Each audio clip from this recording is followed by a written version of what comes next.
Itong putang ina tong namatay na. Yan. May pa task force Ay, pa. grabe. Ang lupit ah. Anong Talo pa yung naidulot mo sa sambayan ng politikong na Pilipino? tegi. Puro ka sinungalingan. Aba, Task force? Pero ang flood control, walang task force. grabe ah. Nakita nyo? Special. Sino siya? VIP. Yun yung nakakagalit kasi gagasusan pa ng taong bayan. True. Sino tong putang inang itong babaeng ito na wala nang ginawa kung di atakihin ang lahat na ninyang utos ng manira lang banal? yung mga ginagawa niyan eh. Diba? Kaya deserve niya talaga na pumunta sa impyerno. Ayan. Kasi nung sabi ko nga, nung pinatawad ko siya, sabi ko okay na yun. Pero ang dami pala niyang binaboy na tao. Madami talaga. Ang Sa kanyang dami. kasinungalingan. Nagpa-task force pa? PNP? Ulul!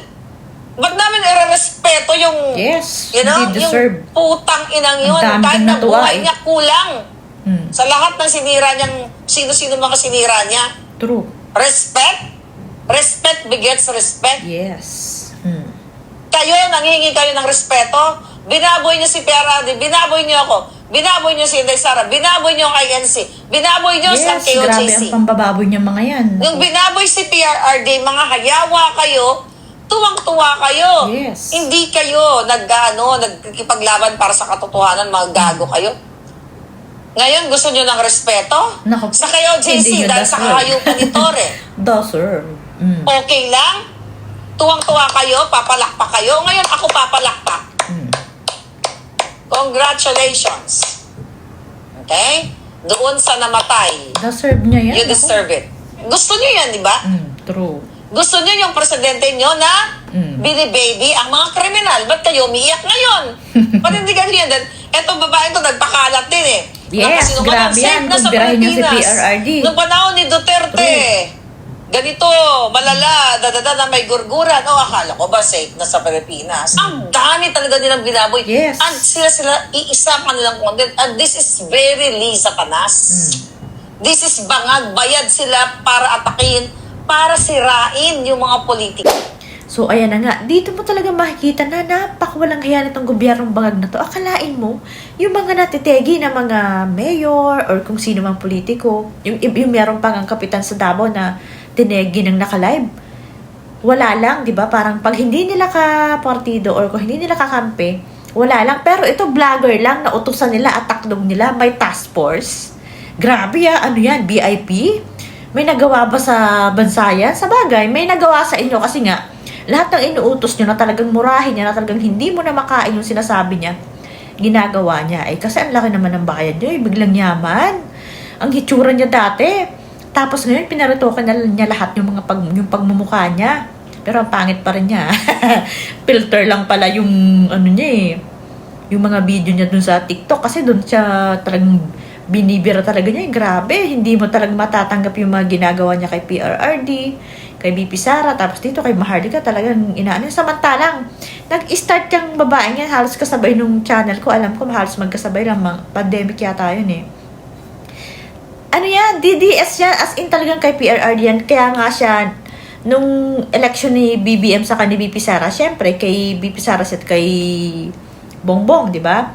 Tapos nung naghiwalay na yan, dun siya bumana talagang halos, sobrang sama ng ginagawa. Kaya yung sinasabi nyo na, pag kayo ang nalagasan, irespeto, tapos kapag dito sa kabila, ayos lang sa inyo, pagtatawanan nyo pa, yung ginawa kay PRRD, yung ginawa niya, yung video niya na ginagawa niya, ng mga pagbabastos niya sa mga kay PRRD, kay BP Sara, sa marami, napakarami niyang binabastos ng mga tao.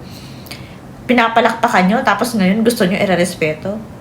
Deserve niya. Diyos me, kulang pa nga. Tama to, kulang pa yung buhay niya sa kasamaang ginawa niya sa mga taong sinisira niya na wala naman sa kanyang ginagawang masama at ginagawa lang niya kasi binabayaran siya. Mga putang ina ninyo. Nung kinidnap si PRRD, gusto nyo nga gurgurin si PRRD. Itong namatay ninyong kasama sa federasyon nyo ng mga bangag. Nang pinagdarasal si PRRD. Grabe ang na mailagay sa garapon. Ang babastos kay PRRD. Nagdidiwang kayo, tuwang-tuwa kayo kasi kanya. yan ang utos ng bangag administration. Yes. Nagdidiwang kayo, tuwang-tuwa kayo nung si Inday Sara na tinanggalan ng security detail ng amo niyong bangag. Dahil gusto nila mapatay magorgoro si Inday Sara, tuwang-tuwa kayo. Tapos kami ngayon, dahil, somehow, ang nararamdaman ng taong bayan, ng karamihan, na, buti nga. Yes, ganun talaga. Okay, karamihan ganyan, talagang- ginantihan ka ng kapwa mo scammer, o kapwa mo si Bangag, o whoever, sino man yung boss B na yan. So kami, hindi kami pwedeng magsaya. Kayo lang ang pwedeng Napakagaling magsaya yun, pag may no? mga namatay sa amin. Ganon ba yon? Selective? Mm. Diba? Pag kayo ng lalait, mga jutang genemes kayo, pag binababoy si Inday Sara, binaboy ako, pinagbintangan nyo kung putang ina ninyo, na ako may ginurgur, Yes, tuwang-tuwa grabe kayo.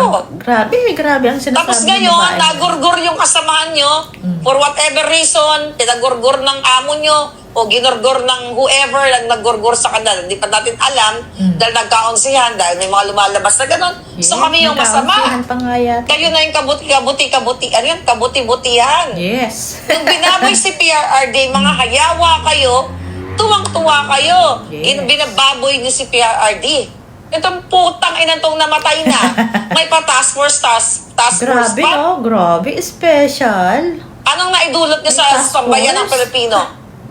Puro kasinungalingan. Mm. Task force? Pero ang flood control, walang task force. Grabe, ah. Nakita niyo? Sino siya?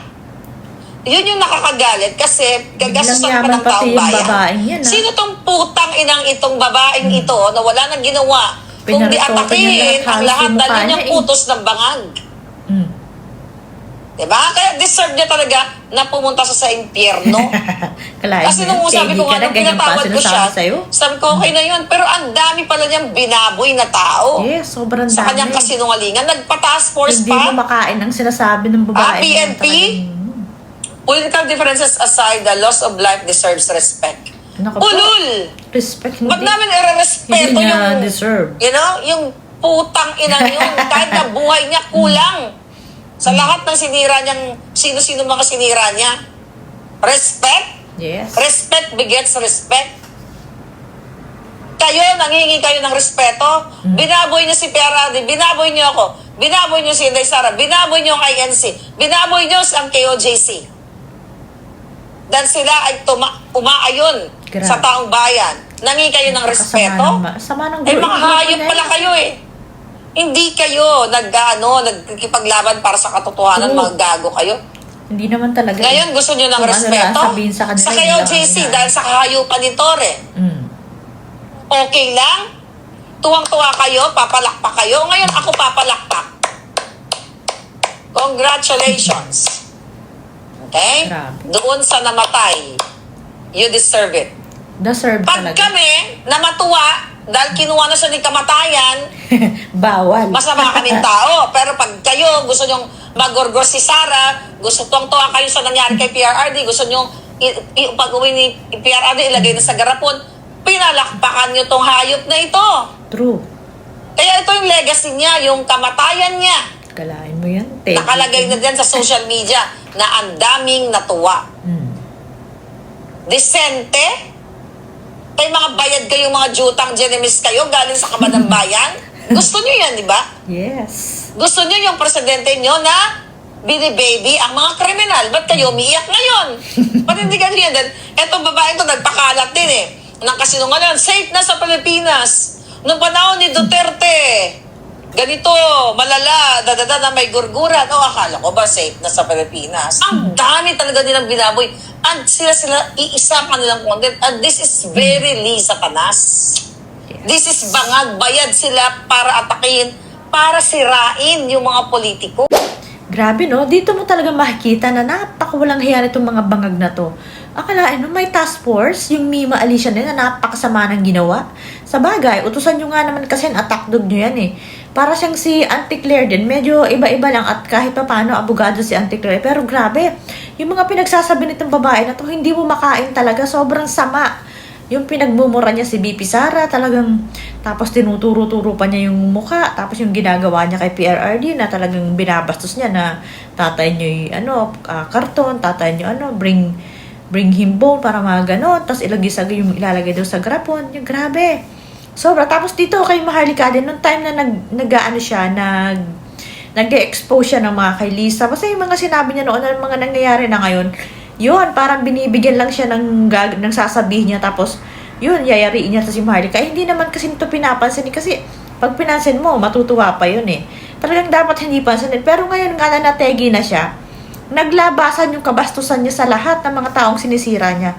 Sobrang kasinungalingan kasi. Okay lang naman kasing mag-vlog na sabihin mo lang yung, yung pananaw mo, di ba? I-explain mo lang na ganito kung meron ka pang nalalaman, di ba?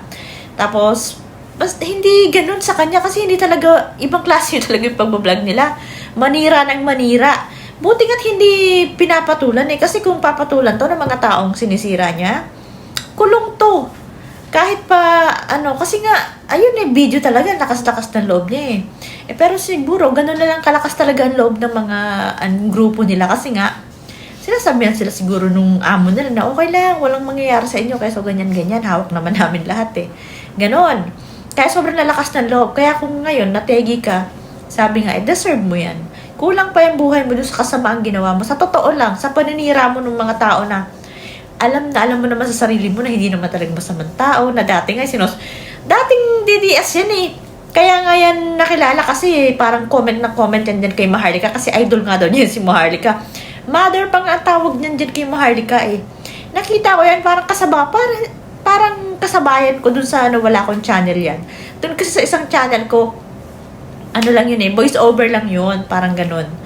Commentary din, pero bawa yung ganitong video, voice over, hindi ako lumalabas sa mga video ko. So ngayon, tinanggal nila, so kailangan na talagang lumabas. Kasi nga, nire-report kasi nila, pag wala mismo yung tao doon, parang mas madali siyang i-report kung ano man yung, parang ganon. Kaya nakita ko yun, grabe yan dati, PRRD yan dati, tapos yun, wala, iba nga kasi yung nagagawa ng pera. So ayan, sabi nga, panindigan nyo kasi binabaliktad nyo, diba? Nasabi nyo, mas malala ang nangyayari nung time ni PRRD. Nung time ni PRRD, safe lahat, safe ka, kahit yung mga katulad mo na rumaratrat sa kanya, safe lahat, kahit Castellanes diba? So ngayon, kakampi ka pa nung bangag, nategi ka, ano ngayon ang masasabi nyo? Respeto. Walang ganun. Yan? Pag kayo nalalagasan, respeto kayo. Tapos pag binababoy itong mga Duterte, pinapalakpakan nyo pa. Napakasamahan nyo talaga. Sa totoo lang. So, lang yan? Una-una lang yan. Panahon. Matatapos din yung panahon nyo. At hindi sa lahat ng panahon kayo ang nasa taas. Bilog ang mundo, parang gulong. Pag kayo na ang nasa baba, naku, tingnan nyo lang. Sabi nga ng isang vlogger, dati nung buhay pa tong mema na to, kung nakita daw niya yan sa rally, sasapakin talaga niya. Nakalimutan ko, parang in-interview lang yata yung, napanood kong yun na hindi ko na makita. Bad trip siya dun sa pinagsasabi niya, lalo na nga yung pinagbumura niya si PRRD at si BP Sara. Talaga, saka ang dami, yung sinasabi, ang dami talaga niyang sinisirang, mga politiko na alam naman niya na wala namang ginagawa sa kanya at utos lang sa kanya pera-pera nga sila